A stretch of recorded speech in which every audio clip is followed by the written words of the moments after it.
Give it another minute or so, and then we'll get started with our presentation. Welcome everybody who's in the room. I am Allie Boyd, chapter president, and glad to welcome you all today.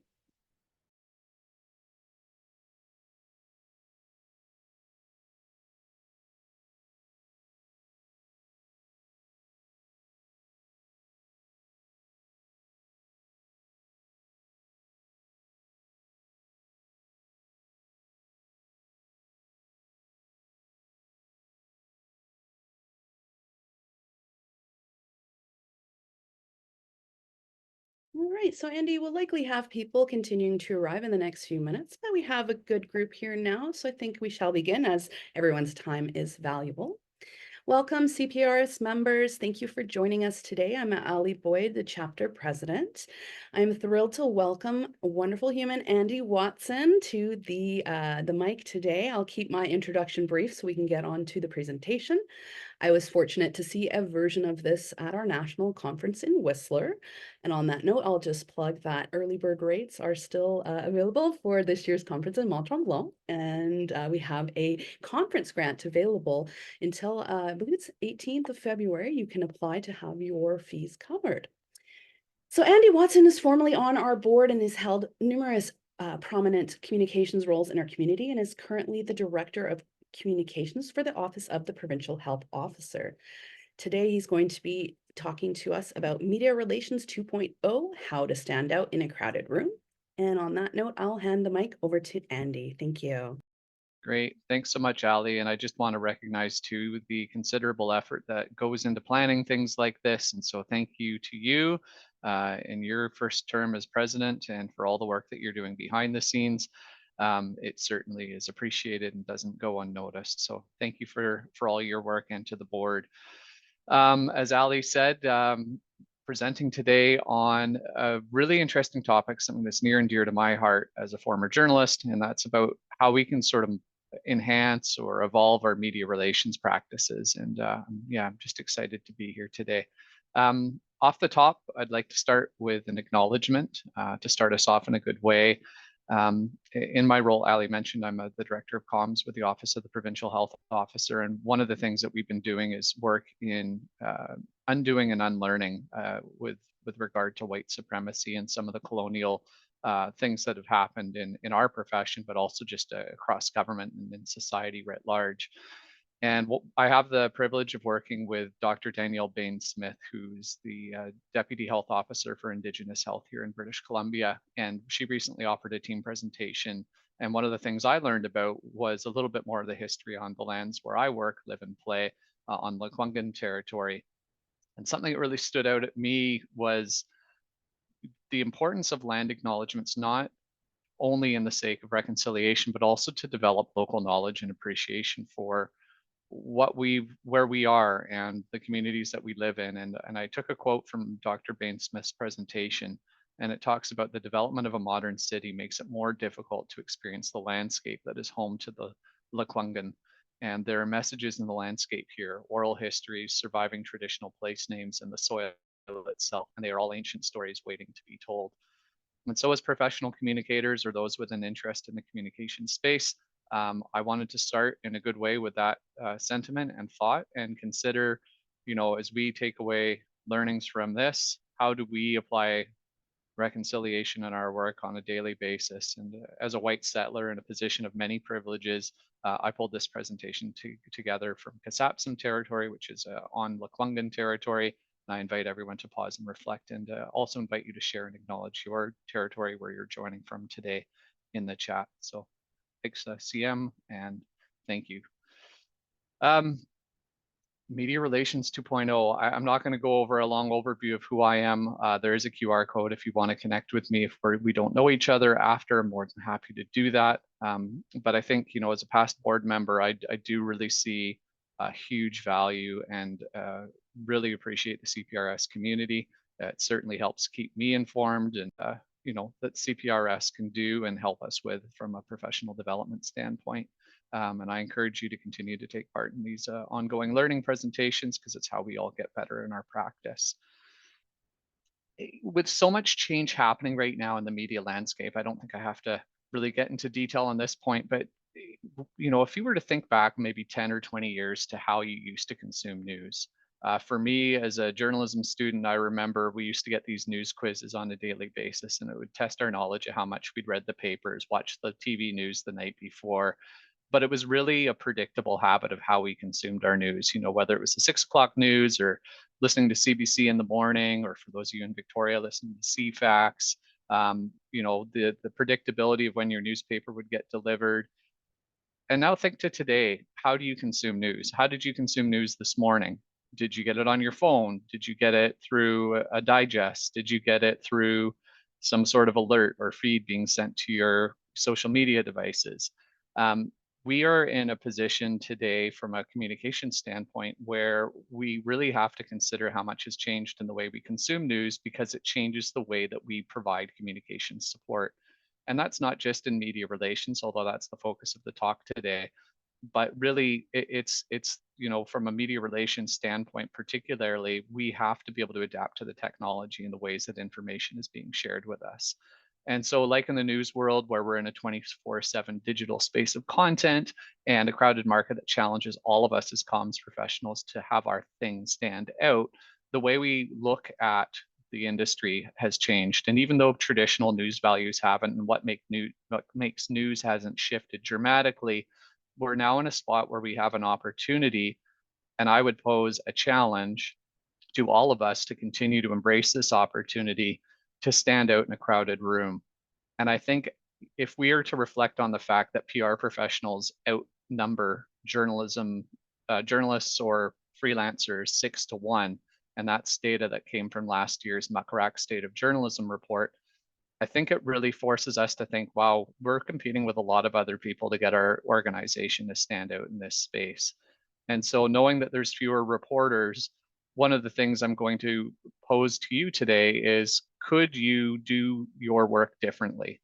Is the art of the pitch, is reaching out to reporters, is that really the way that we get our organization noticed? Or are there other opportunities for us as communications professionals to have our story told?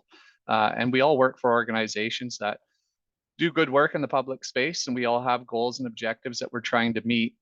And if you take nothing else away from today, my hope is that at least I foster a conversation and a brainstorm that helps you think about what could be next and what might work differently in your organization. I know I started a new job about 7 months ago, and I continue to grapple with what's the best way to get our information out. And so looking forward to the discussion, and we'll have a good QA session at the end, where we can certainly take questions and have a broader discussion. But I think the other thing I would share from this slide is that we do have some other changes happening in our industry right now. Artificial intelligence obviously is creating challenges. We have regulatory changes where we have to consider what's happening with the way people consume news and social media. There's also a huge erosion of trust that's happening in the space of government, elected officials, CEOs, journalists, scientists, everyone's facing it. And in particular, journalists, governments, and comms professionals are in a situation where that trust is really eroded. So how do we leverage the credibility of those who haven't lost trust in the public space, and how do we continue to move that forward? And I'll talk a little bit about the Edelman PR Barometer, which is something that helps to guide some of our knowledge and best practices in that space. I think the other thing I want to touch on is just, and we'll talk about local news and the shifts that are happening in the industry, but beat reporters are becoming extinct. I'm a big sports fan. I know there's a few sports people that are on the call today too, but one of the things that we used to rely on for getting coverage in different leagues or different parts of, localized coverage, localized sports coverage, we used to have beat reporters that covered our sport or our community, and sports departments are decimated. The same's happening in arts. A lot of social justice issues used to have beat reporters. We don't see that as much. And so how do we find different ways to get our message out, and how do we find the replacement for those former beat reporters? Things like influencers, things like becoming our own media, and we'll talk more about that today. Off the top, I included a Menti poll, and I've included it at the top of the slide, but if everyone could take a moment and go to menti.com, and there's a code at the top of the screen here on the slide, 86962019. But just to help ground me with a little bit of knowledge of where everyone's coming from today, how confident are you and comfortable are you in media relations? And there's no right answer here. It's just going to give me a little bit of a barometer of how we move forward. When we delivered this presentation, I delivered this with a colleague of mine from WorkSafe BC. We used to work together as managers in government and media relations.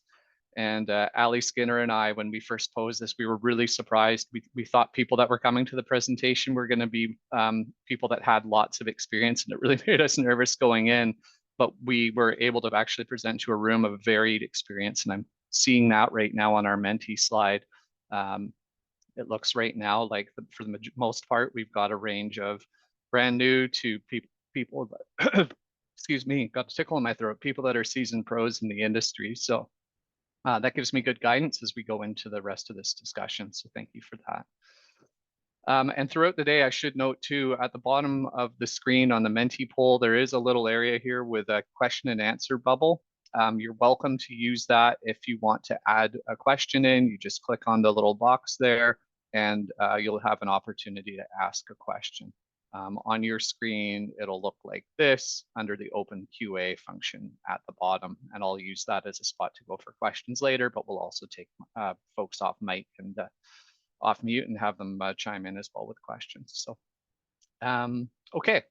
So really why we're here today, a few things. One, you know, I really want to talk about the art and science of our profession and how we've shifted more into media relations being a function of relationships, and media relations and professional communication writ large having to evolve and innovate.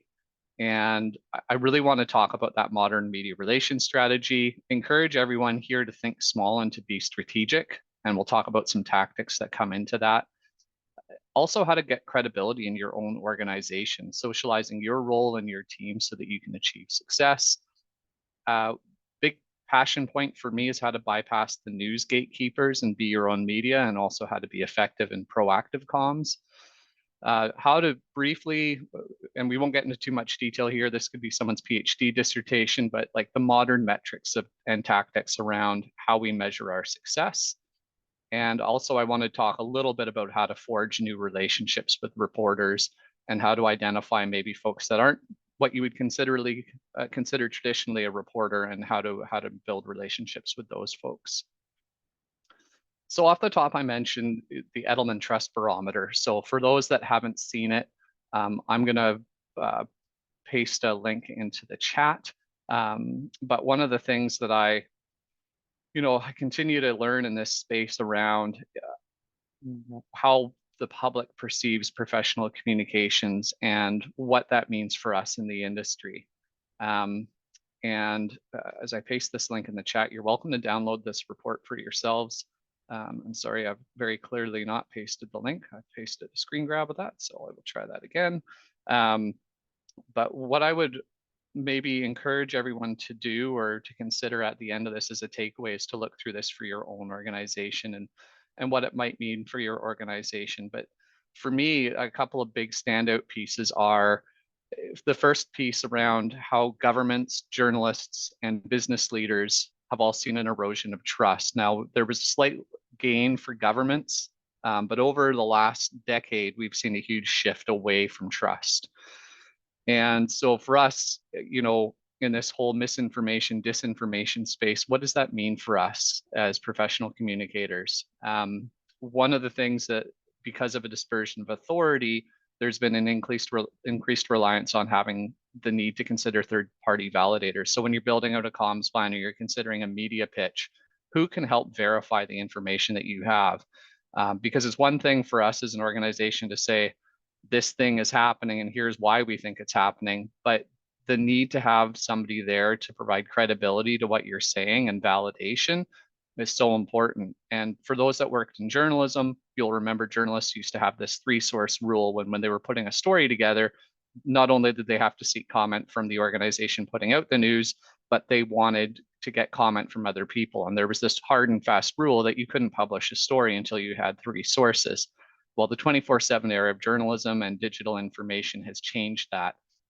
Now you have to be at the front of the story really to shape the narrative. And so I think what the Edelman Trust Barometer shows us is that there very clearly is this battle for truth going on in an infodemic, and people will believe what they choose. We could do a 2-hour talk about how people's viewpoints are becoming more polarized. So if you lean to the left politically or lean to the right politically, the sources that you consume, the information you consume is going to take you further and further down those pathways. And so as comms professionals, as we might be trying to sell a product or share an idea or talk about a successful funding thing that our organization has done or advocate for something on behalf of our organization, we are constantly preaching to the converted, often with our messages. And so the challenge is, how do we reach people that might have a differing opinion? How do we reach people who might have a different perception of what reality is? And what are their points of contention? How do we influence people that may not want to be influenced in that way? And that's very tricky for us, not only for communications professionals, but for the leaders that are trying to work in that space. I think the other thing that really stood out for me in this poll was that, you know, we in Canada, I think, are seen as a democracy where, people have a balance of opinion and we seek, democratic sources of information. But you'll see here in terms of media trust, Canada is right in the middle. They're about 50-50 split in trust in media.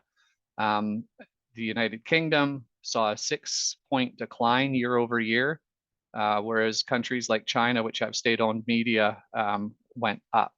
And so there's all sorts of things to unpack with that slide. But I think the key takeaway is that with this decline of authority and with the challenge that we have as organizations, whether we work for governments or we work for not-for-profits, or we work in the sports industry, or we work in education, wherever we might happen to work, the only way we can improve our credibility is with better messaging and more transparency. And I think that's a challenge. And it's not going to be something we solve overnight, but it further, when we're building mission statements and we're talking about strategic plans, transparency and simple, clear communication becomes such an effective and important part of what we do. So yeah, sharing that, because I think that's going to be a really key piece in the space. And if anyone ever wants to connect after, there's a whole section in this about science and how people trust scientists as much as they trust their peers. And so your next door neighbor has as much credibility as somebody with a PhD. Anyway, chew on that for a little while. Maybe frightening in our space. And obviously that's what the screen on the bottom, or the chart in the bottom right, shows as well. Okay. Yeah, and again, I encourage anyone, if you have questions, please don't hesitate to throw them in the chat or to throw them into the open QA on the Mentimeter poll. So knowing what I've kind of covered off the top there, that in our society, we have erosion of trust, we have a lack of credibility and authority.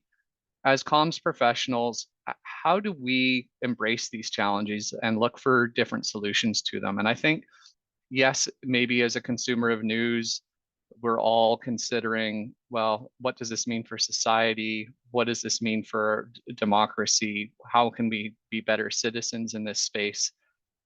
But I think for communications professionals, there are opportunities with these shifts. And what we've learned, I think, from some of this data is that there is room for us, as long as we're ethical in our approach, there is room for us in the public interest to do our jobs more effectively, to bypass the traditional gatekeepers. And what I mean by gatekeepers are people like news editors or assignment editors, or people that set the agenda for some of these media outlets. Well, no longer do we really have to exclusively work with them to get our message out.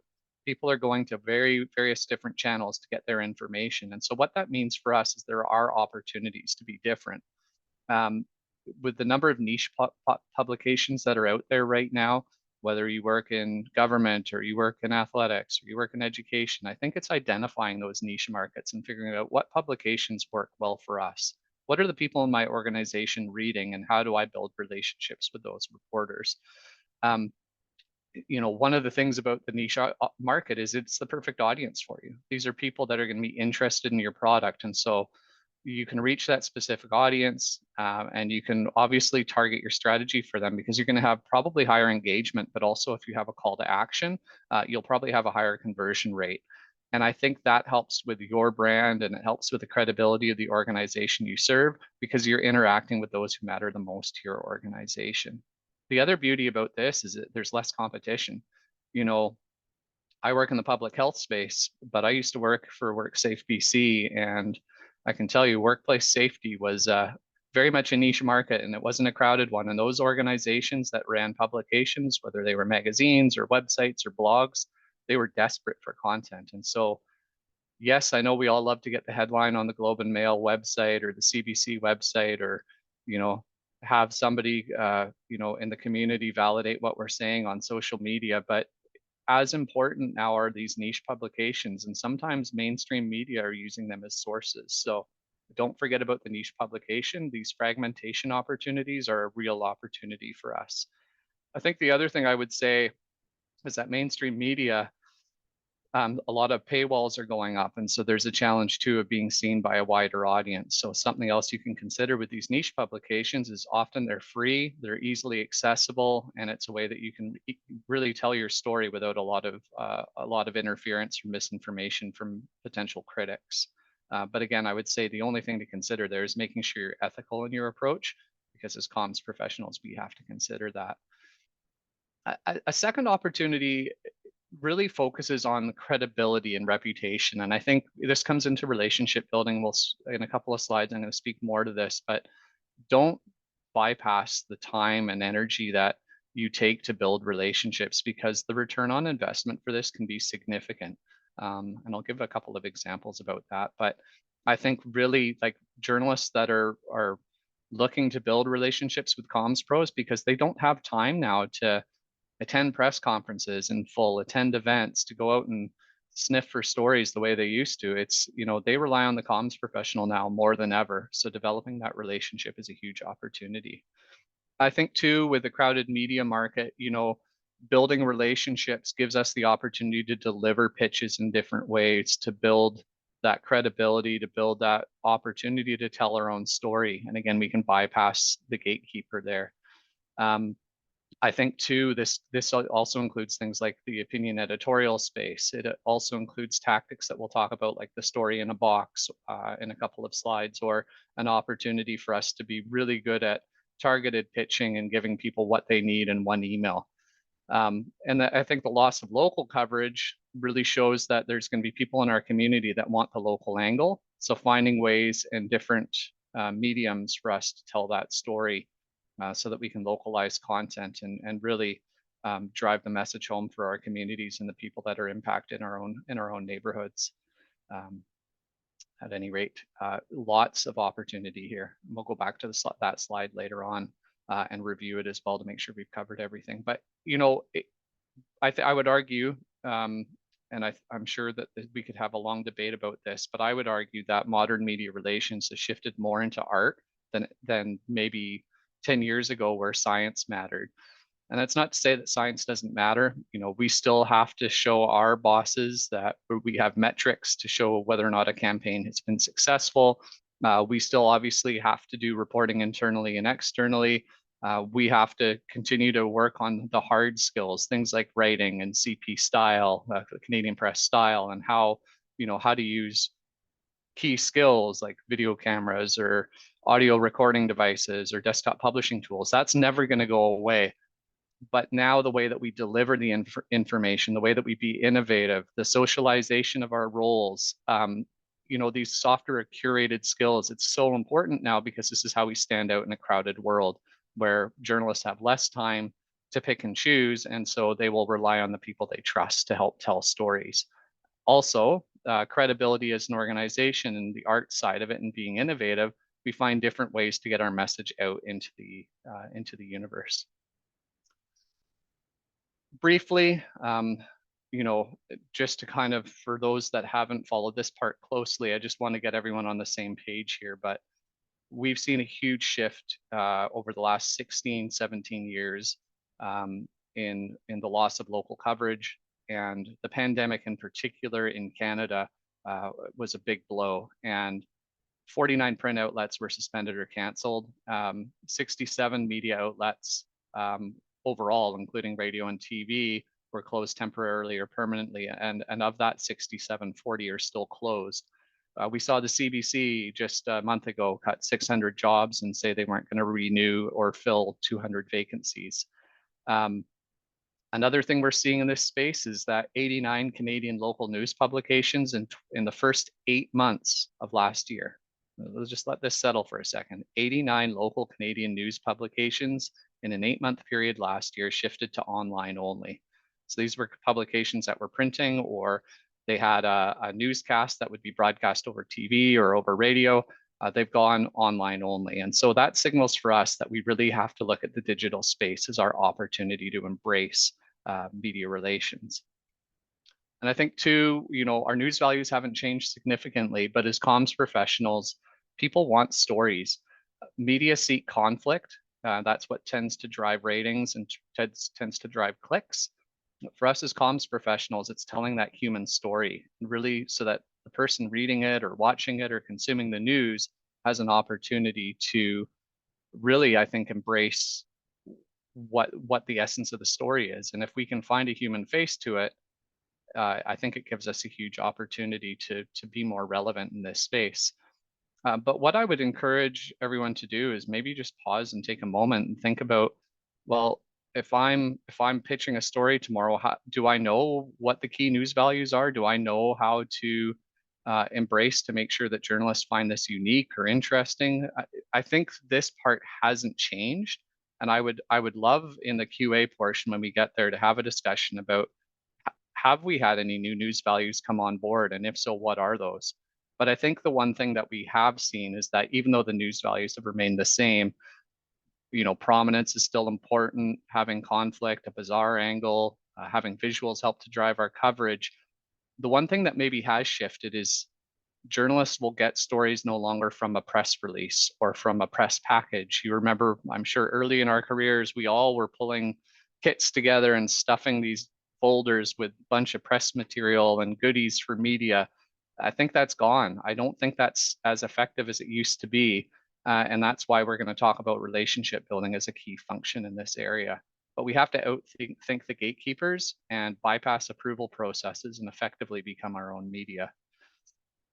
I think one of the things I would argue as a tactic as you come out of this talk, the power of the pitch and being different in the work that you do. And so one of the things that I've learned from other comms pros over the last 5 years in particular is have conversations with journalists and find out what it is that they need. And we'll talk about the first outreach in the next slide about how to reach out to a journalist. But with the power of the pitch, I think right now it's about being mindful of what a reporter needs, depending on the medium they're working for, and giving everything they need to them in one location so that they can be efficient in the work that they're doing, but also tell the story that you need them to tell. I'll use an example from last year when I worked for BC Emergency Health Services, or the paramedics of British Columbia. And we were trying to do something around the public health anniversary for the toxic drug crisis. And in April, we started talking about it in March about, well, we could put out data and it will tell a story of how many calls our paramedics have responded to, but how can we actually do something that's going to resonate with the public and make it engaging? And so we had this idea to acquire naloxone kits and have a paramedic or a group of paramedics demonstrate this.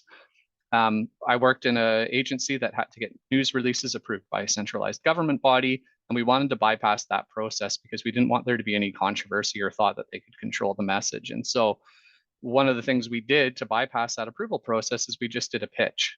We had the green light to do this on our own, provided we weren't going to do anything that was going to be controversial. And so in the pitching process, we reached out to 8 organizations, and all 8 of them wanted to attend. So we very quickly had to modify our room and create more space, but the results were huge.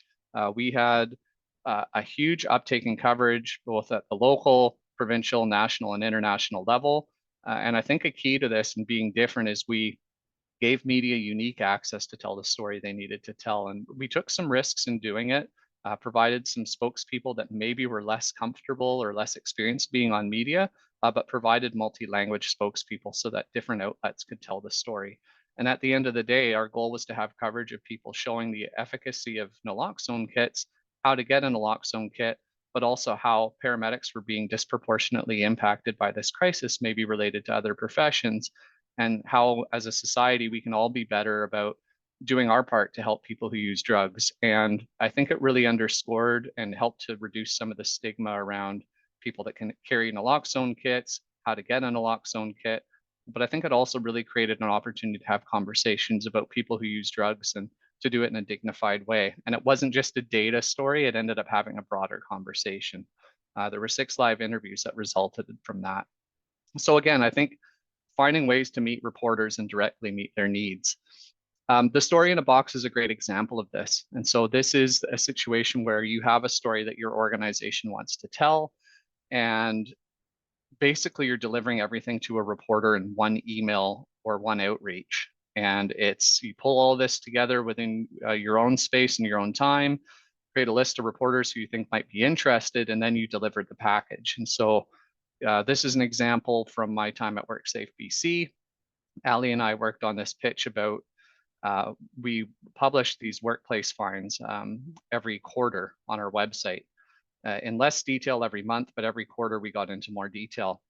And so one of the things we talked about was, well, how can we get coverage on this? Because we're always getting requests for information on a case by case basis, but how can we actually look at these key ones and deliver it in a way that reporters will be able to cover it so that our key spokespeople can be part of the story, rather than a reporter just going to the website, finding the information and doing a really short story without any context about why fines are in place and the importance of these fines as a deterrent for employers of bypassing workplace safety. Well, the end result is that we really got a lot of buy-in. Media really loved this one package with a visual, a quote, access to a spokesperson for a longer interview, data that they might need. So we thought like journalists to pull all of this together. And by delivering it, it gave us more credibility and gave us an opportunity to be involved in future stories because it helped to build the relationship out. And if you take nothing away as a tactic, I'd encourage you to try this. Find a way to do a story in a box in your own organization. You know what? It's all information you have to pull together for your spokespeople anyway. So this is a great way of doing it and trying it, especially with smaller publications that don't have the resources they used to. Another example, and you won't be able to read this probably in detail, but I'm happy to share this out.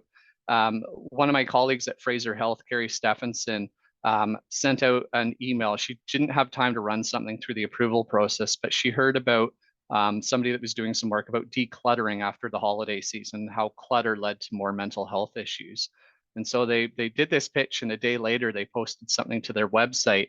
And it has resulted, all it was them pulling the information together they needed anyway for their web story, citing the academics and the information, and it resulted in a bunch of hits, including one on Global Morning Live, which has huge, as most of you know from a metric standpoint, is one of the best watched news shows in BC. And so again, by delivering what they needed in a way that wasn't a press release, but was like kind of quick hit items with subtitles embedded within the email, it just gave everyone what they needed. And even like they didn't have an image that they could use effectively. So Carrie just took a photo from something in her house and used this as an opportunity to push something out. And it's just, again, we're being innovative, we're being different and trying to tell the story. And so huge return on investment for something that, we can all do in our own space. But again, it's not traditional. It's not what we're used to, but to think differently. So working, at the end of the day, building the relationships is important, but so too is identifying different people to build those relationships with. In your space, I'd also encourage, one of the things I'm learning in the public health space is there are influencers in social media who can help us to spread our message further using science and using evidence, but also too building a relationship with them by meeting them, by picking up the phone. And we'll talk a little bit about how we can do that. But I think from a network and relationship building standpoint, it's not just your external partners, but internally building those relationships so you have access to information that you can provide to these influencers, provide to the reporters, so that those people internally know what you're doing with the information is going to pay dividends for the organization as a whole. One of the things I spend at least an hour doing each week, and I've learned this from some really great comms professionals who mentored me growing up, and borrowing this just from, I think, Engagement 101, but reaching out to people and building that relationship. And I think, I took part in a presentation about 6 months ago, and it talked a lot about the importance of not just having a transactional relationship with reporters, but really trying to reach out to a reporter and being genuinely interested in the work that they're doing. So if you read a story from someone and it happens to be an area that your organization works in, and you find that story interesting, send the reporter an email. Say, hey, I read your story, thought it was really interesting. Here are the things that interested me. I work in comms. If you ever need anything, don't hesitate to reach out. But I really liked your story for these reasons. And I've started doing that in my space, and I can tell you, they're so sick and tired of getting these press releases that everyone else is receiving, and results in basically repeat coverage across all publications. They love this outreach because it gives them a chance to build a relationship with you. They just don't have, with that 6-to-1 number we talked about earlier, journalists don't have the time to build relationships with all of us. And so by putting that out there to begin with, it embraces the opportunity for you to forge a better relationship, and it gives you that opportunity to do more outreach and to pitch further stories by doing that. But I think the one thing I would say is don't waste their time. Have a reason for reaching out to them. Find a way to continue to stay in touch with them and develop a relationship, and keep a file on them. Hey, I talked to Rob Shaw at Czech News about this a couple of weeks ago because I was interested in what they covered. And then the response back, he said he was working on this thing and this thing in the next 6 months. So if we have anything on it, to reach out. Keeping those sort of details so that you don't forget to follow up, or using other project management tools to do that. But I can't underscore enough how finding that authenticity and finding ways to build the relationship will just pay huge dividends. And then that leads into, once you've built the relationship, what do you do with it? There are so many different ways that we can pitch stories. And so the next 5 minutes, I really want to spend some time kind of unpacking these, but I will send a PDF of this slide deck to Ali, which I'm happy to have sent out to everyone. But if you want to engage in a further conversation on any of these tactics, happy to do so. We talked about niche and trade media and thinking small, thinking local. We talked about influencers. One of the things I want to add, though, is in addition to tailoring that pitch with the relationship that you build with that reporter, so taking the time like Carrie did to just simplify something that reporters could use simply, I think too it's about how to hop onto an existing story. So we talked earlier that news values, traditional news values, haven't changed. I think the biggest thing that we, now with a story often will be a one source story that gets published on the breaking news topics. The government makes an announcement, and then you're trying to find a way, well, how can my organization be part of this story? This is where the hop onto an existing story concept really comes into play. And I think finding ways and knowing what's coming, so being a consumer of news so that you have an opportunity to see what might be coming, looking at things like the Canadian Press Daily Digest to know what stories they're covering, and then hopping onto an existing story with an expert from your organization, somebody who can add value to that conversation. It's a huge way, again, of you've got that relationship with a reporter. It's a way that you can embrace those discussions and find ways to make sure that your organization is included. And that could be something like a spokesperson, but it could also just be a data set, or a report that your organization has recently written, or maybe something that one of your colleagues has been involved in, and you just want to be able to share that little bit. It's a way that you can still be included in a story, even if it's not your announcement. There are other tactics, lots of podcasts available now. The caution I would have with that is it is a lot of time and prep, and sometimes for low reward. But things, especially a lot of these online magazines or those that still print copies, top 10 lists, opportunities to put profiles out when they're doing different, they'll sell advertising maybe for executive coaching programs at universities, and they'll run a big executive feature as part of that. So finding ways to get inside to different cycles of what publications are doing, that helps. Providing exclusives. I'm not saying to only pitch to one organization, but media want to stand out in a different way. So if you know that your organization is going to be involved in a story, how can you make sure that you're offering different spokespeople that give a different angle in the public interest to different reporters? So that could include including multiple spokespeople on the same issue, but with different angles. And then I can't underscore enough the importance of multi-language spokespeople. Having a sense of who in your organization can offer that. That's well worth an investment in time. It could be just a simple internal survey you send out to be able to acquire that information. Another thing too, radio in particular likes people and guests to come to a studio. So finding out where your spokespeople might live or where they can get to easily also helps. Use data to drive storytelling. So, you know, one of the things that reporters don't have time to do is comb through reports anymore. So they like summaries, data summaries of things that you're releasing.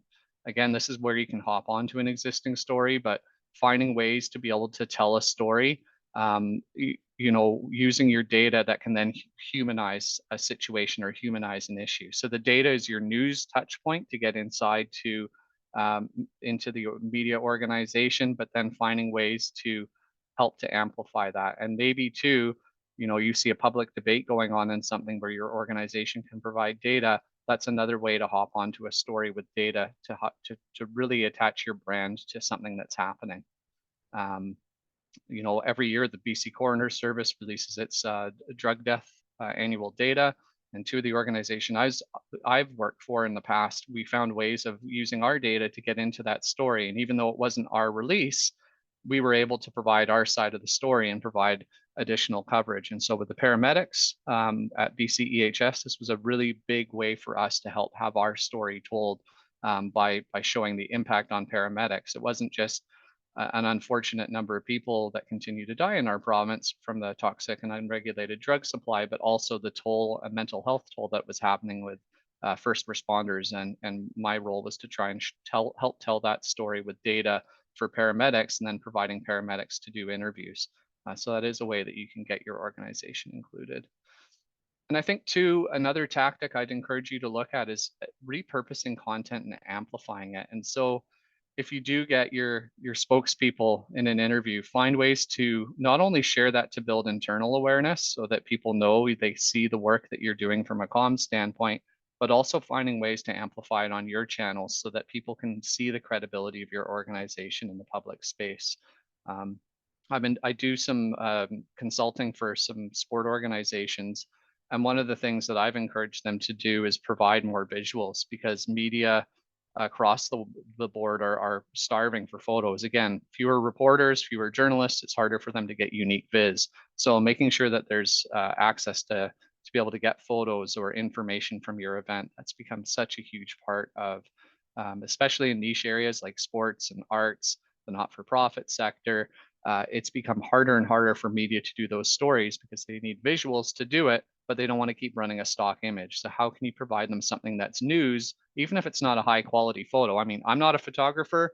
I used an example. I'm doing some work to help the BC Junior A Lacrosse League right now.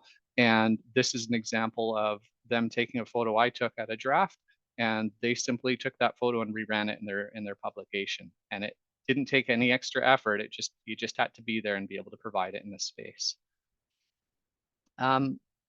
Quickly, I just want to touch on, there's three ways that you can we talk about that credibility externally, but internally you want to build that credibility as well. And I think making sure that there is an opportunity for you to show your victories. So whether that's a daily digest email of news stories where your organization's been involved, sending news alerts, things that could be of interest to your organization, or summarizing key announcements.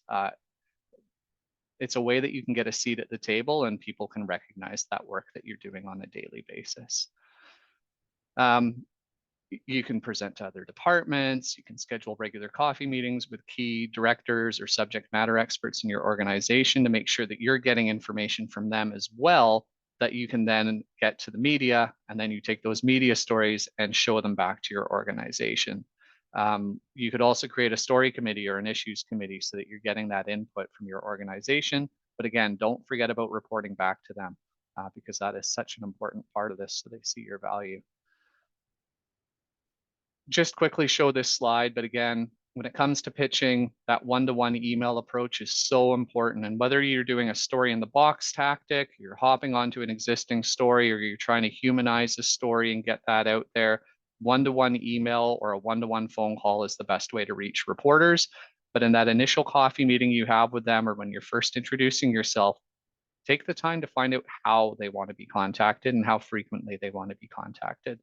and don't be discouraged if you get a no or you get a non-response. Know that they're busy.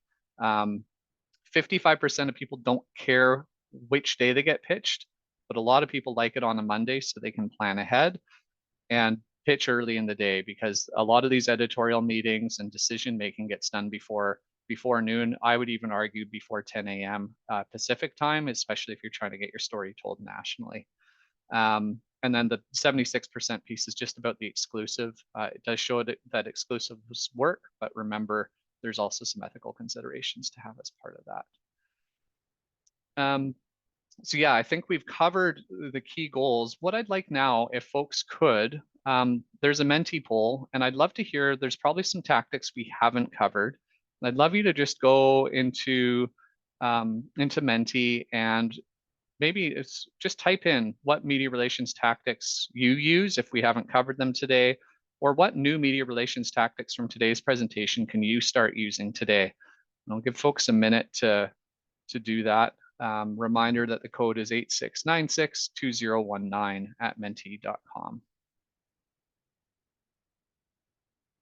And you can enter multiple here.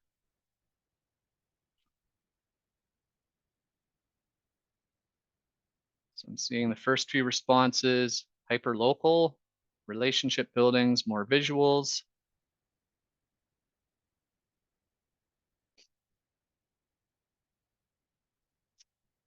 Yeah, social media for amplification, video. Yeah.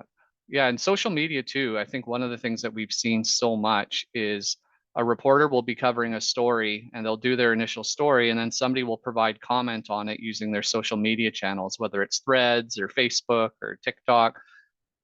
Then they use that as a source. It has become a reliable traditional source that reporters are using. Branded journalism, so that's that be your own media thing. Using your website as a credible source. More demographics, more data, more photos. Yeah, this is good. Okay, thank you for participating in that, and I certainly will share that out after as well. I want to take time for questions, so I'm going to stop yammering away here. I think if I will also monitor the QA in the chat, but yeah, please, if you have thoughts, comments, ideas. I know it's hard in this digital environment sometimes too to remain engaged. So thanks for letting me yammer away here. But I see a hand up already from Tammy. So Tammy, please go ahead with the first question. Great presentation. I struggle. I have a local Jewish film festival that I have to promote every year. Okay. And it's a struggle to get any coverage. And especially now with Israel-Hamas war, I'm worried, like, how do I even get that coverage this coming spring? Any ideas or tips? Or we could discuss it further offline if you want. I think I will offer an initial response, and then I would offer to have a longer conversation offline. I think that there is a way, there's a risk and a reward potentially here. That there's a challenge. I was actually chatting with somebody from the York Region School District in Toronto on the weekend about this, but just basically since October, how every issue and everything that they do has to have that lens on it of how do we ensure that we are doing things in the right way so that we're not going to put something out that could be deemed as backfiring. I think Premier David Eby in BC waded into that space with a mistake on social media from one of his comms professionals this weekend. I think the short answer is you have to find ways to get to those audiences, and that comes back to your niche audience. Know your niche audience so at least they can tell your story to reach your audience. But then know with that, there's always going to be a risk that it could get conflated by something that you can't control. And it's a tricky space. Like Tammy, I don't envy the spot that you're in right now, because it's going to be tricky. It's the same with the Russia-Ukraine stuff going on right now, and a lot of things that happen annually that now can get politicized because of what's going on in world events. So I would say to you, I start with your niche and work your way there. I think inevitably that people will try and find ways to make it something that it's not. So that's where your spokesperson also becomes so important. And controlling the message through your own branded channels. So posting something to your website so that it's your voice. And if people ever take that out of question, they can always go back to your official statement or press release that's on your own branded channels, whether that's your website or your social media tools, so that people know that you're doing it in an authentic way. And if somebody chooses to be a disruptor and spin it in their own way, that's unfortunate and that's bad on them. But you can always hold your ethical approach up high in that approach. But yes, please do reach out. I'm happy to have that conversation and brainstorm with you. Thanks. And I'm sorry you're having to go through that. It's not an easy space. Alicia. Hi, that was a great presentation. Thank you, Andy. I really like that example that you shared about the paramedics and taking it outside of a traditional channel and making it newsworthy by getting out into the street. Kind of, I am curious about how we could use that for other things that we talk about, when it comes to like children transportation safety while walking to school, for example, like getting journalists out there at the intersection cameras or something to see what it's actually like for children. It was just a great example. So thank you for sharing it. It's got that inspiration going. Thanks, Alicia. And I think too, like where you do have a bad incident that happens and news are on it, from your standpoint, regional government, I think you can always point to reports that you've done or committees that you have. Of course, with that there's always a level of risk, making sure your spokesperson's available before you do that outreach. Or finding ways to say, hey, look, we don't have a spokesperson on this, but I want to flag this report for you because I think it might be of interest because it has pieces on what the CRD has done to invest in public safety or something to that effect. Well, I just think getting people aware before things happen, like how do we get out ahead of it with some of our storytelling, right? yeah, that's true too. So people know where to get that information. And particularly, and I fully intended on getting into more detail on some of the local media habits on the island. I had a slide and I deleted it at the last minute, but I'll speak to it a bit today with a cautionary note. Things are changing so frequently on the island with the media landscape that it's really hard. That Czech has sort of, I think, become they've moved into this space with the Bell media cuts for CTV and CFAX. I think Czech has really embraced this and moved into the space with some hiring they've done recently to try and be more on the localized side of things. But the challenge with the island is that the people move so much in this space, it's hard to know who to contact and who to reach out to. So when you're doing your relationship building, I would start with the station managers and the assignment editors in the TV and radio spaces, especially because there seems to be some stability there. But the talent is where we see people moving or people moving from show to show. But anyway, I think it's a really good point. And again, getting your socializing the work that you do, whether it's an annual report or finding ways that media can just get something sent to them so that they can reference it later.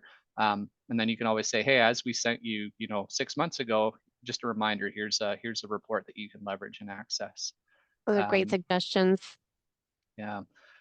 Sarah had a question about using your voice when it still has to go through a centralized approval system. So how do you hold your voice and space in that approval system?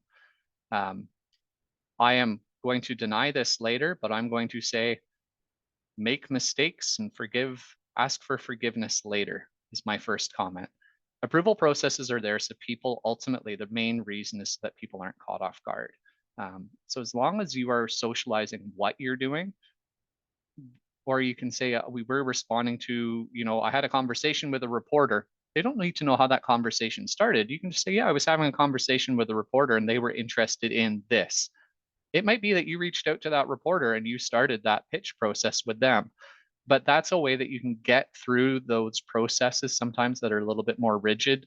For any people working for provincial agencies, this is a huge challenge because often government becomes a gatekeeper on what you can and can't say externally with media.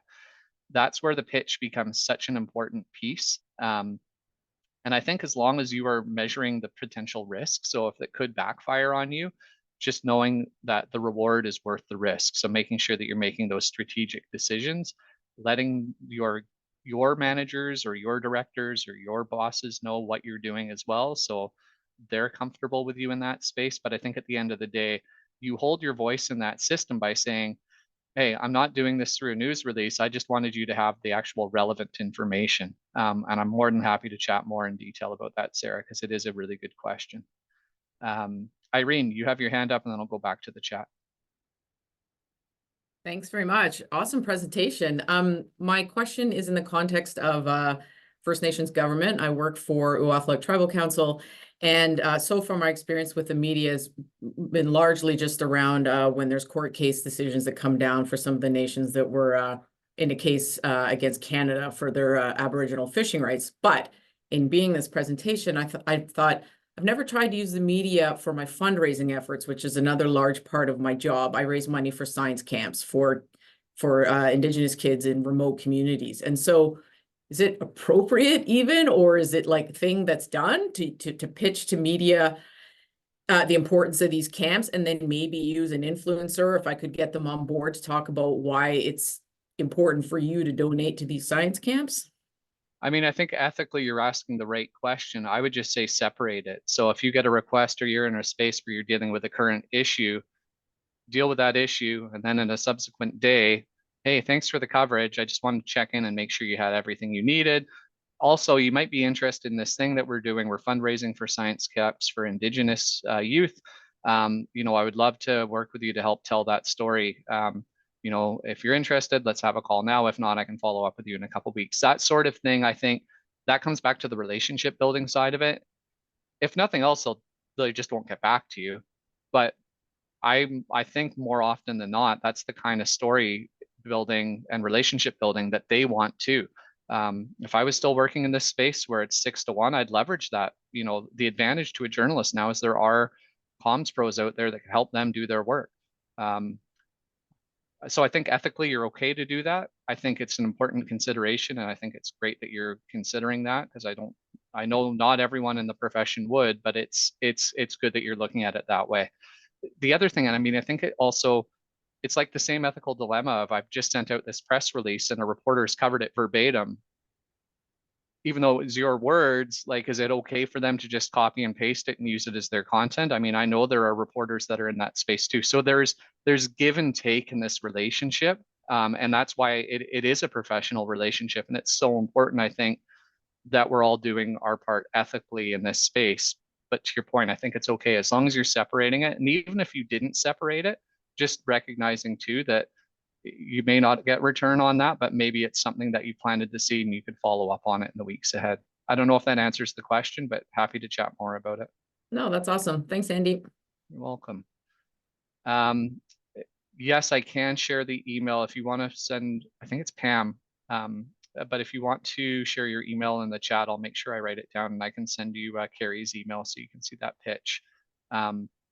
This was that pitch about decluttering and the mental health impacts around it. But yeah, again, not a traditional news release, but a way to get the story out there so that people wanted to cover it. I think we have time maybe for 1, 2 more questions if anyone has them. Again, I'm happy to have conversations with anyone down the road on this. Thanks for letting me yammer on too. I know it's always hard in this in the digital space to have these conversations because the engagement is different, but hopefully the Menti got people thinking again. I will share, bear with me here. So the last question, this was the what would I start doing today? This was sort of the final piece. There's some ideas in there too that we didn't talk about. Tatiana, thanks for adding that too into the conversation. I think that's an important consideration of why you're fundraising and that call to action and who's going to benefit from it. Again, understanding the audience piece. Okay, Ali, I think that's probably it. So thanks everyone for your participation. And again, off the top, I challenged everyone, you know, what's one thing you can start doing today? And if nothing else, if you take away a couple tactics that you can practice, and I'd love to hear if anything's working for you that is beyond the scope of what we talked about today. I think it's so important. But yeah, don't be afraid. Tell your story, find your niche audience, hop onto existing stories, embrace those news values that already exist, and ultimately become your own media. Bypass the traditional media and tell your own story to the right people. I think you'll see great results. Thanks, everyone. Yes, thank you so much, Andy, for your time, for sharing your expertise with all of us. Even though I've seen a version of this, I still learned a lot today, and I can tell from the engagement in the chat here, all the thank yous coming in and the questions that we received that that our comms community also really found this valuable. And thank you, everyone, for spending your lunch hour with us, and enjoy the rest of your day. Bye, everyone. Stay safe. Bye-bye. Thank you.